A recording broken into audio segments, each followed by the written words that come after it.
Dan Thompson in blue, last man to come into line for the opening race. Side work at all, and Leicester on a 5-1 in the opening race. Douglas takes over the advantage with Thompson on for heat 6, and where they go. Good start there by Douglas to outgate Clinton, trying to get through on the inside, and so far Dan Thompson stuck in traffic. He's trying to go around Harrison, he's going around his teammate as well, and then he'll try and chase down Troy Batra to go through on the inside of Palm Toft, and then just straightens there on the, whether he clipped the inner curb and then spun it, and there's the landing, and let's hope he hasn't gone down too heavily on his shoulder. Dan Thompson is, I hope, going to be helped to his feet in just a moment. Yes, he is. So currently just finished Leicester meeting. Got a little bit of an update. I don't know what's wrong, but something is wrong. So we're gonna find out what's wrong. We're about to find out how high his pain threshold is, because I reckon he's actually been milking it, but we'll see. Well, you know when you know something is wrong. When I started working for you, I knew there was something wrong. Put it this way, if there isn't anything wrong with me, this clip's getting deleted. So, we just left Leicester Hospital. I'm going to call it Leicester Hospital because I don't actually know what it's called. Leicester Hospital, and yeah, it's not the best news you could have imagined. He's got a broken collarbone, so... Turns out episode 6 is going to be a short one, guys. We've but got 3 races to show you, that's it. But to be fair, I'd say when I did my collarbone, I think I was out for 9 days, and I know other people that have been out for like 9 days. So realistically, if he can go to Poland, get it plated, and then he'd be back racing soon, or yeah, I don't know. He drinks a lot of milk, so it might nick back together itself. I felt a bit of pain, but then when he showed me the X-ray, my collarbone looks like a house. We will put down the X-ray below. I said to him, "Are you sure that's my X-ray?" He was like, "Yes, it's definitely your X-ray, mate." So, anyways, but you're not in pain, are you? She snapped in two. I'm handling pretty well at the minute. Oh, and now the worst thing, he's got to pay for the parking. Oofed. Ouch. Oh God, have you seen how much it is? Right, we're going to sign off here. Tuesday evening, episode 6. So we've had the news about Dietz getting injured. He would have showed that earlier on in the start of the video. Little Dietz is here. Do you want to tell everyone what we're doing? We're currently in a hotel in Stansted. Tomorrow we fly to Łódź for blood tests, surgery, physio, and try and sort this collarbone out. Yeah, so I think he's already been injured for a week now, so it's already been quite a while. I've literally done nothing in this week. That's why episode 6 has not gone out, because I've had nothing to show you other than me being asleep for a week. We have got the financial side, which we are going to put into this vlog as well, but we're also going to show you guys obviously the recovery side of his injury. So as I say, we'll catch up with you guys in the morning.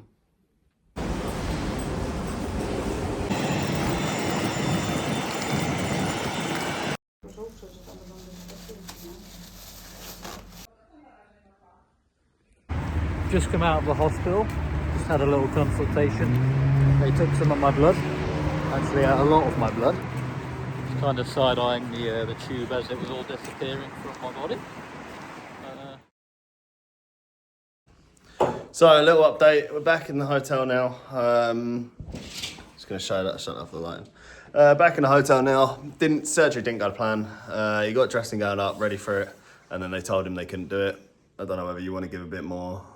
Yeah, so the doctor inspected my collarbone. He said some words like oi oi oi, something along those lines. And then he said I have a small issue, so we can't operate. So anyway, yeah, we've booked the next flights home and we're on our way home. So going forward now, we're gonna speak to a specialist in the UK, find out what the actual situation is, whether he's to get surgery out here, whether he's to naturally heal, or whether we just strap it up and ride. I don't think that's how it works, but I've got another X-ray booked on Monday because English doctor said it doesn't need an operation. The Polish doctor just said another thing, so I'm not really sure which way to go. I'll probably let it naturally heal, and then hopefully by Christmas I'll be able to lift my cup of tea. It's not a season ender, but we need to be realistic, because there's a lot of fixtures going by right now that we're not actually making. I think it's a lot in the unknown now, so we'll know more on Monday, and then we'll let you guys know more on Monday. But it's definitely not good news from Team DTR at the minute.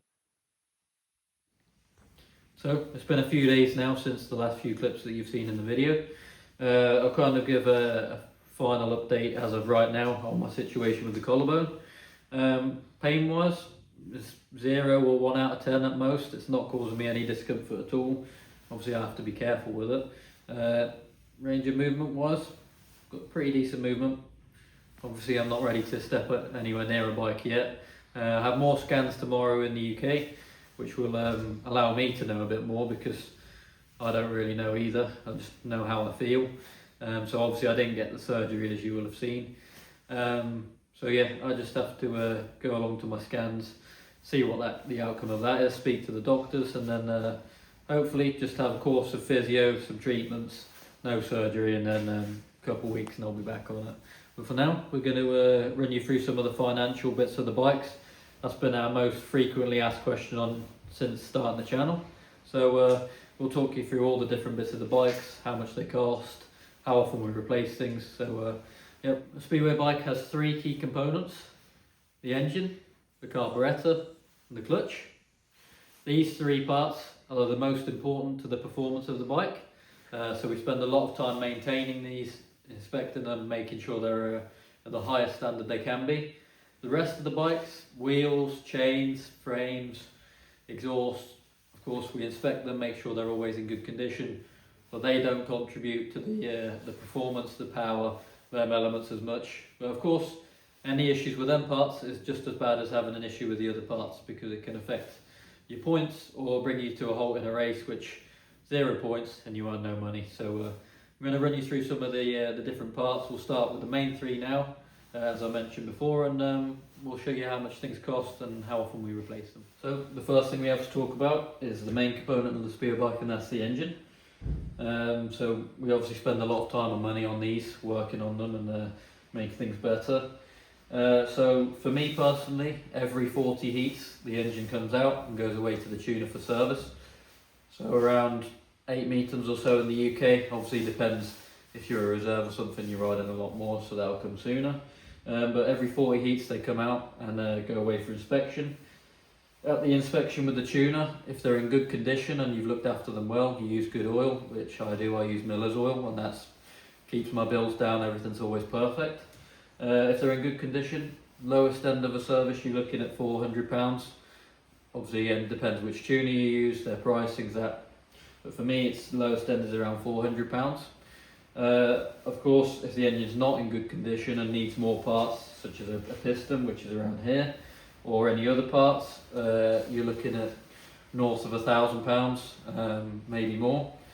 Again, depending on who you're using. Of course, if the engine has been blown up or severely damaged, sometimes it's not worth repairing with the amount it will cost comparing to just buying a different engine. So yeah, I've owned this engine since new, back in 2022. Prices have massively changed since then, with the cost of living and that.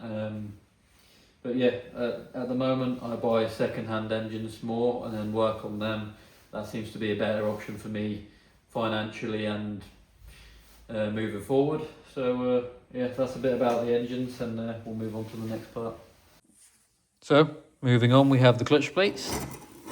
I'll start with these alloy plates. So every rider will have 3 of these plates in their configuration. As you can see, these ones are coming to the end of their lifetime because of these spots here, which are known as hot spots. So that's where the clutch has got too hot and has started overheating a bit. It might start burning. Sometimes that's that smell you can kind of smell at the stadium when someone's clutch is going. So these will then be replaced for either a newer plate or a new plate. These at the moment are around £60 each, obviously plus VAT. And I'd say I get maybe 4 meetings out of each plate. Obviously that changes. Sometimes you might be lucky enough to get more. Sometimes that'll be less. It just depends on how many rides you've done, if everything was all balanced, or if you had any issues. But I'd say 3 or 4 meetings on these at the moment. Then we have the brown plates. These are the cheapest plate at the moment. These are also known as a fibre plate. And these are around £13 each. So I use 1 of these brand new per meeting. And then after it's done 1 meeting, I'll put it back on the pile and then either use it for practice in the winter or give it to some of the younger guys that still be good for them to use. So these are pretty disposable because of the price of them. So just putting a new one in each meeting allows you to have the same feel on the clutch, and every time you go out for a fresh meeting, you know it's going to feel the same. So one of these per meeting at £13 each. Then we have the HL plates. These at the moment around £35 each. And I'd say 5 to 6 meetings is the lifetime of these. Unlike the alloy plates, we find their lifetime from the condition. These ones typically we use this a vernier gauge, which measures the thickness of the plate. So you can see that one is 4.3, which isn't too bad actually. It's still got some lifetime in it, but yeah, that's how we measure them, and we kind of replace them when they get too thin. Then we have the final piece, which is the faceplate. This one isn't actually in too bad condition.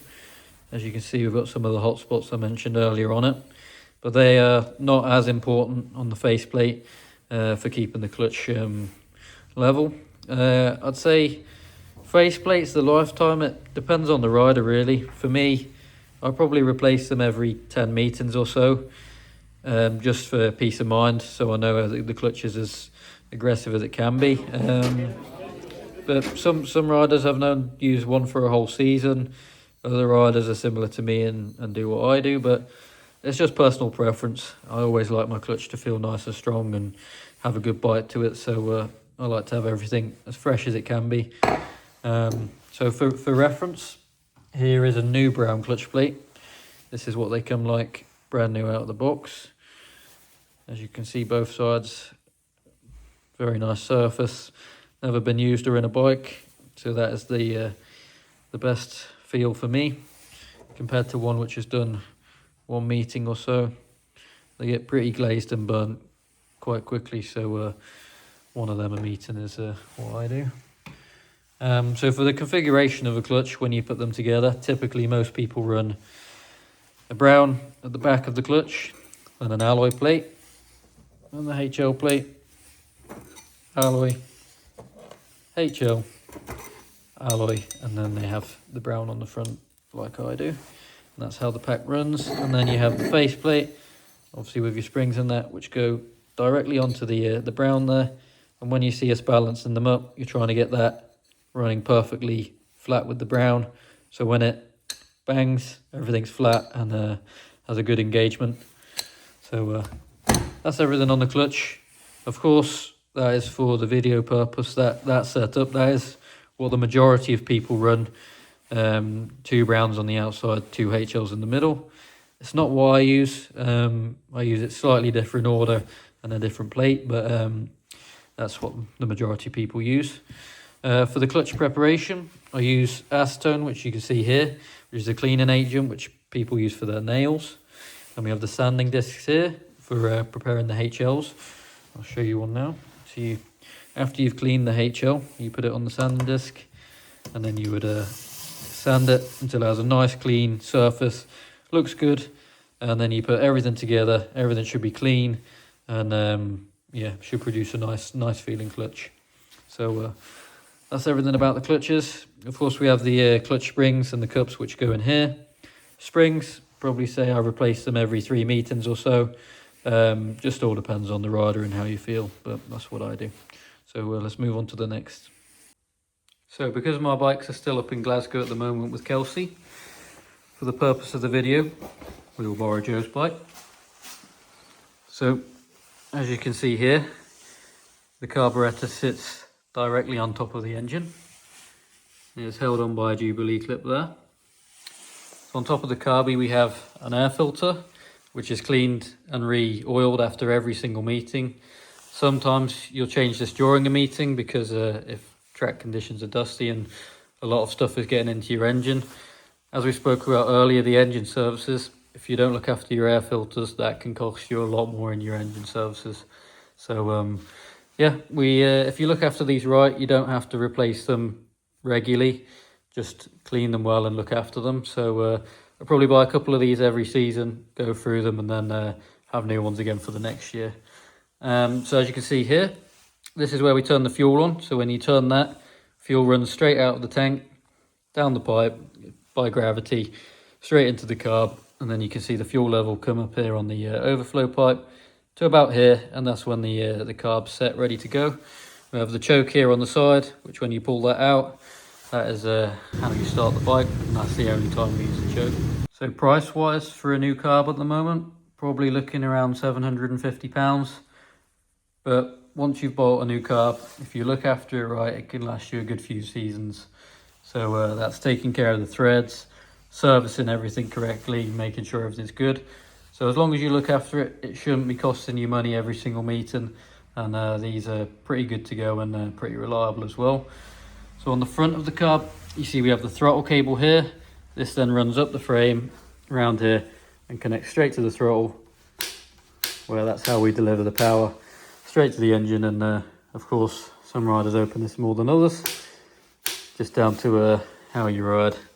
But that's most of the information about the carby and how much it costs us to operate. Aside from the carb, the clutch, the engine, the rest of the bike, we obviously have the main frame, which is in 3 pieces. We have the diamond here, rear end here, and then we have the forks, which is the front part here, which we inspect, always check for cracks, any damages.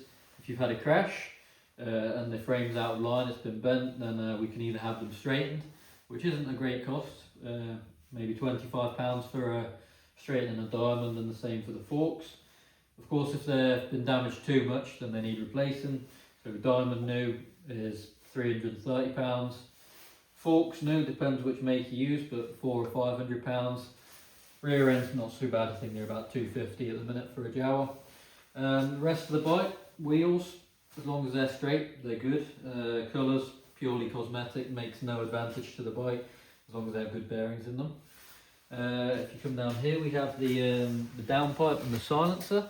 Silencers last for as long as you want them to, as long as you look after them. See here we have a stamp. So Joe's got a 2026 on his bike, so he's actually been investing some money this year. Guards, same with the guards. If they break, we replace them. If you run the standard fiberglass guards, which is these ones, they're not too expensive to replace.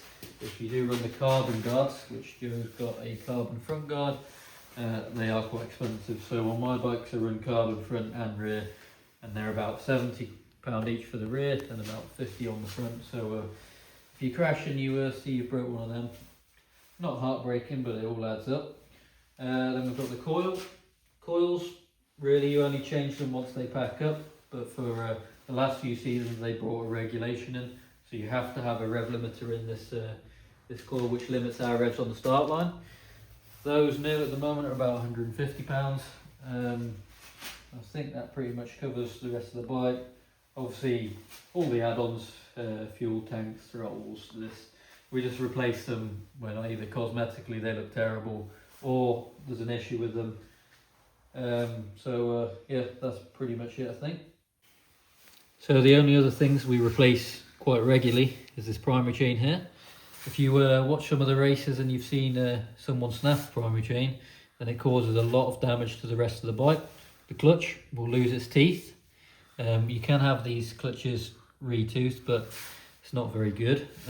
So when this snaps, it can cause injury to the rider and also damage a lot of this area. It can damage the guard, ruins the condition of the engine on the side, and causes a lot of damage. So I'll probably replace primary chain every 8 or 10 meetings. Just always inspect them and make sure they're okay. And these currently are around £35. Rear chains, you can see over here. As long as you look after them, use good chain lube and make sure they're always in good condition, I think you can get a season out of them, which is typically what I aim for. Although this season I've had a few issues and I have gone through 2 already. But yeah, that's the rear chain. And as I say, everything else is just about maintaining and not much more to it than that. So I spoke about in general what we use across the season and how often we replace things, but what do we actually need to use every single meeting? So every meeting we must have our methanol with us, which is the race fuel that we run on. So every meeting, standard nights, if you're doing 4 or 5 rides, you will use around 5 litres of fuel. including the warm-up when we warm the engines up. That obviously uses fuel as well. These at the minute, it's about £40 for a box of 4 of these. So this on average costs us about £10 an evening in methanol. Maybe more, maybe less on occasions. Oil, which is in this barrel. We use around 800 millilitres of oil every time we put in the engine. Some people change the oil during the meeting as well, to try and keep it as good as possible. Personally, very happy with the condition of my oil as always during meetings, so I don't need to change. Very lucky to have the sponsorship of Miller's Oils. Keeps all my equipment immaculate, the engines are always perfect, which comes from the tuner's reviews. So the oil doesn't cost me anything. On most riders, probably looking around £15–20 per meeting when we put an oil change in. So obviously I'm very grateful to have that backing from a top company like Miller's. The other thing is the rear tyres. We have a brand new rear tyre on every single meeting. We don't pay for that, that is completely provided by the club.